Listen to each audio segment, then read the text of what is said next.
రోజుకో కుట్రకు తెరలేపుతోంది కూటమి సర్కార్.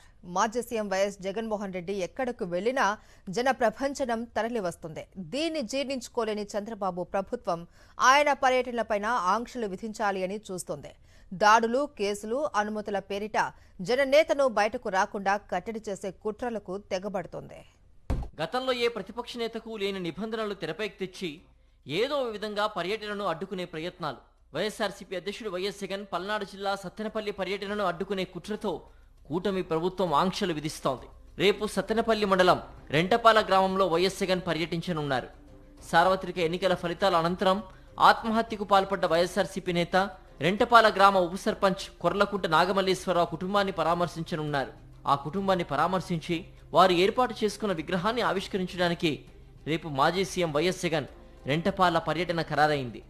అయితే భద్రతా కారణాల దృష్ట్యా దీనికి అనుమతి ఇవ్వలేమని, తాము చెప్పిన ఆంక్షల మేరకైతే అనుమతులు ఇస్తామని పల్నాడు జిల్లా ఎస్పీ తెలిపారు. భద్రతా కారణాలు చూపుతూ గతంలో ఏ ప్రతిపక్ష నేత పర్యటనకు లేని ఆంక్షల్ని పోలీసులు విధిస్తున్నారు. ఈ నెల 18న రెంటపాలలో వైఎస్ జగన్ పర్యటనకు అనుమతి ఇవ్వాలంటూ సత్తెనపల్లి వైఎస్ఆర్సీపీ నేతలు డీఎస్పీకి దరఖాస్తు చేశారు. దీనిపై పోలీసులు ముప్పు తిప్పలు పెడుతున్నారు. భారీగా జనం తరలి వస్తారని నివేదికలున్నాయని, కార్యక్రమానికి ఎంతమంది హాజరవుతారు, పాల్గొనే వాహనాల సంఖ్య ఎంత స్పష్టం చేయాలని అడుగుతున్నారు. వైఎస్ జగన్ రెంటపాల పర్యటనలో నాగమల్లేశ్వరరావు కుటుంబాన్ని పరామర్శించడానికి తప్ప ఈ కార్యక్రమానికి పార్టీ తరపున జన సమీకరణ లేదు. అయితే వైఎస్ జగన్ వస్తున్నారంటే అభిమానులు భారీగా తరలి వస్తారు. ఆ అభిమానాన్ని నిర్వాహకులు ఎలా లెక్కగట్టి చెప్పగలరు? కానీ ఎన్నడూ లేని విధంగా పోలీసులు ఈ కారణాలతో వైఎస్ జగన్ పర్యటనను అడ్డుకునే ప్రయత్నం చేస్తున్నారు. ఇటీవల తెనాలి, రాప్తాడు, పుదిలిలో వైఎస్ జగన్ పర్యటనకు ప్రజల నుంచి విశేష స్పందన వచ్చింది. ఏడాదిలోనే ప్రభుత్వ వ్యతిరేకత తారాస్థాయికి చేరిందని వీటి ద్వారా తేలింది. అందుకనే కూటమి నేతలు కుట్రలకు తెరతీస్తున్నారని వైఎస్ఆర్సీపీ నేతలు ఆరోపిస్తున్నారు. పోలీసులు చెబుతున్నట్లు 3 కార్లు 100 మందితో పర్యటన ఎలాగని ప్రశ్నిస్తున్నారు. మరోవైపు రాజధానిపై టీవీలో ప్రసారమైన వ్యతిరేక వ్యాఖ్యల నేపథ్యంలో పెద్ద ఎత్తున మహిళలు రోడ్ షోను అడ్డుకునే అవకాశం ఉందని పోలీసులు తెలిపారు. వారిని సాకుగా చూపుతూ పర్యటన అనుమతికి ముడిపెట్టారు.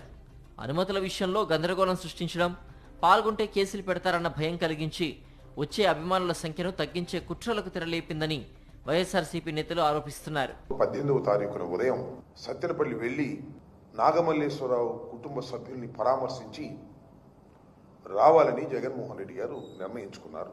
మనిషి చనిపోతే ఆ కుటుంబ సభ్యుల్ని పలకరించడానికి వెళ్ళినా కూడా ఆంక్షలు పెట్టి ఇబ్బంది పెట్టాలనేటువంటి ప్రయత్నం చంద్రబాబు నాయుడు గారు చేయటం చాలా దురదృష్టకరమని ఈ సందర్భంగా నేను చెప్పదలుచుకున్నాను. వైఎస్ జగన్ ఎక్కడికి వెళ్ళినా Z+ కేటగిరీ భద్రత కల్పించాల్సి ఉంటుంది. ఈ విషయంలో చంద్రబాబు ప్రభుత్వం తరచూ నిర్లక్ష్య వైఖరి చూపిస్తోంది. హైకోర్టు సైతం పలుమార్లు ప్రభుత్వ పనితీరుపై ఆగ్రహం వ్యక్తం చేసింది. అయినా ప్రభుత్వ పెద్దల్లో మార్పు రావడం లేదు. పర్యటనలకు ప్రజలు రాకుండా భయపెట్టే ప్రయత్నాలు చేస్తోంది ప్రభుత్వం. మరోవైపు అనుమతుల పేరిట అసలు జగన్ బయటకు రాకుండా చేయాలనే కుట్రలకు తెగబడుతోంది.